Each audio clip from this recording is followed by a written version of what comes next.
The whip of the Jubilee Party in the National Assembly, the Honorable Sabina Chege. Thank you, Mr. Speaker. And Mr. Speaker, on the onset, I want to say that I am once very happy when I see members on the divide happy about the budget and the allocations that have been done and distribution that has been done, Mr. Speaker. I was just reflecting on the journey that we have come as a nation, Mr. Speaker. From 1963, when we got our independence, there are three things that the founding fathers wanted to fight in this nation. That was poverty, ignorance, and disease. And very interesting, Mr. Speaker, we are still speaking the same language, addressing the same things. When you talk about ignorance, it's about our education sector. And Mr. Speaker, I want to say that I'm very happy that we are trying to address the issue of university funding, and especially the funding model, where we have many students, Mr. Speaker, who are able to join university, but they can't proceed because of the high fee. And I'm just hoping, Mr. Speaker, as majority of us in this House went through the university through HELB, Mr. Speaker, that we can be able to finally have a proper solution for HELB so that our students, once somebody is admitted in the university, automatically they qualify for HELB. And then parents don't have to worry whether their children will join or not join the university.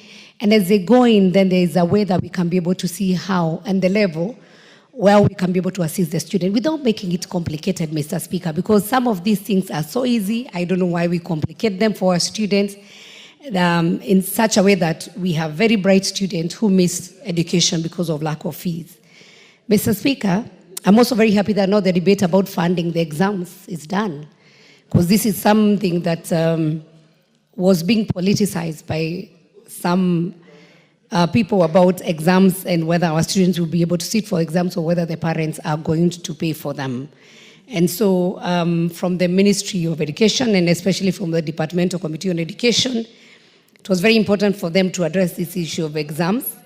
And I hope, Mr. Speaker, that one day we don't have to make our exams so complex that the exams have to have special codes. They have to go to be printed out of this country, that our students have to be manned by a police officer when they are doing the exams. Surely these are young souls. I don't know why then we don't train our either teachers or the students because it's a matter of integrity, that you don't have to have the policemen. We don't have to really have even the police coming in very early in the morning guarding the exams papers.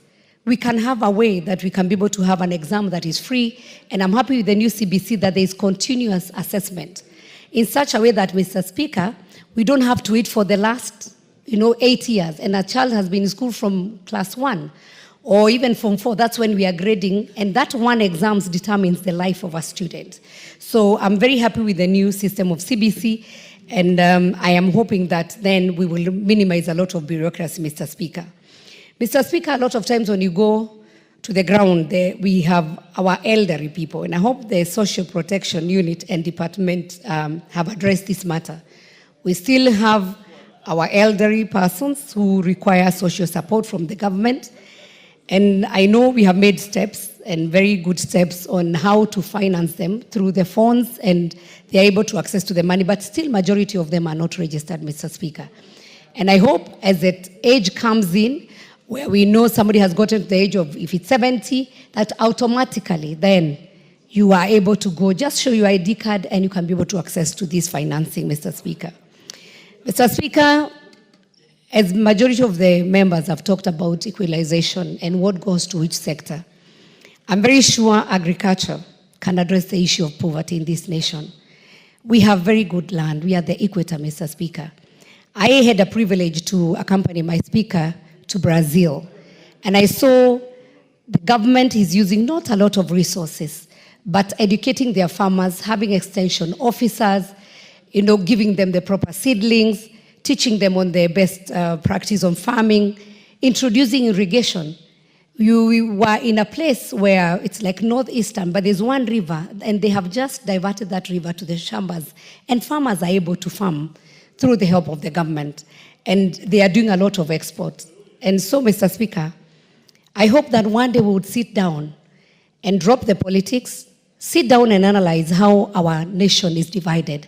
And we can tell this crop can do well in this region, this one can do very well in this region.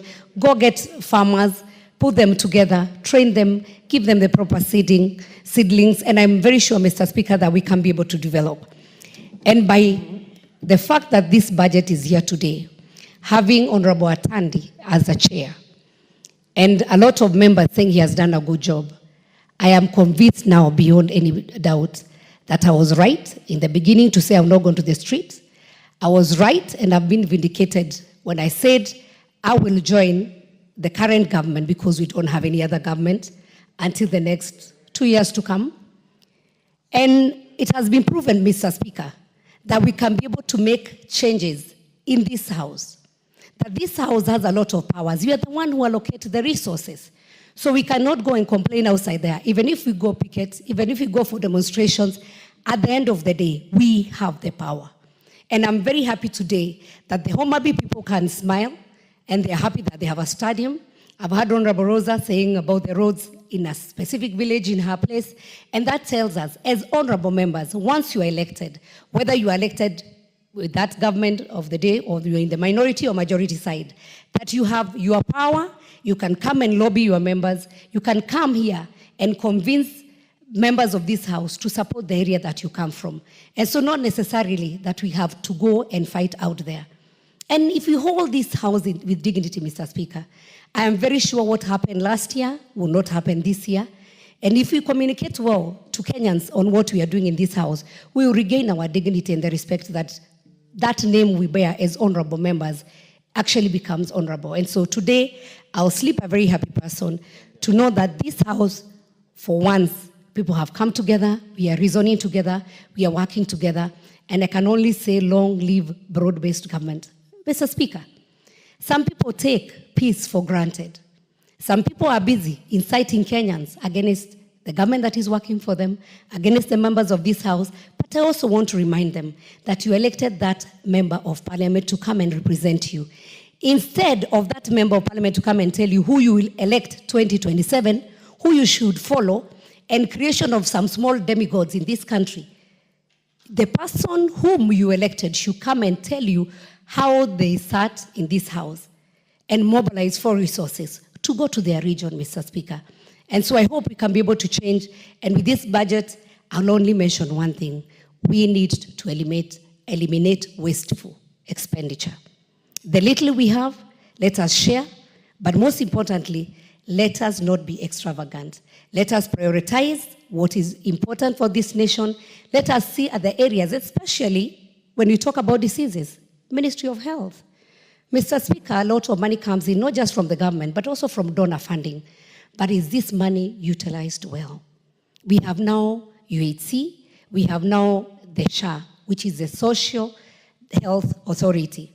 Mr. Speaker, we know there was a lot of dealings happening with NHIF. People could just sit in a corner in a hospital and write down some ID numbers, go claim from NHIF that they have treated people. But now with SHA, an OTP has to be sent to your phone for your confirmation that you as a person, you are the one who is being treated. And so the many loopholes that were there, they're no longer there. And that's why you saw the cartels in the beginning fighting SHA. But today I can comfortably say, I know and I'm a witness, SHA is working. What do? Where we are failing, whether it's on the system, we can always improve. But let us support. And most importantly then, not to forget very important people. We have our doctors, we have our nurses, we have our police officers. These people, day in, day out, even when tomorrow there's a holiday, they don't enjoy any holiday. So let us also minimize the unrest that we have within the labor. And that means then if there are any agreements that were done before, let us sit down, look at our doctors, our nurses, our teachers, our police officers, and we make sure that they also enjoy the kind of work and the sacrifices they make for this nation. And Mr. Speaker, as I thank you, I want to say I support and well done to the Budget Committee, well done to this House, and I can see there's some light at the end of the tunnel. Thank you, Mr. Speaker. Thank you, Jubilee Party Whip. The Honorable Mark Mwenje will now make his contributions. Thank you, Honorable Speaker. And right from the onset, I'd want to congratulate the Budget Committee, now led by the Honorable Atandi, for a job well done, Honorable Speaker. Honorable Speaker, as you're well aware, and I know we should never draw the Speaker into debate, but those of us who've been in Azimio for about 2 years, we've been in Maandamano in 2023, last year. And Honorable Speaker, some of us as members of Parliament and by extension our constituencies have been punished. And I am one of those who can say, because in the budget for 23-24, the budget for 24-25, my constituency in Embakasi West, whenever I tried to get something in there for my constituents, it always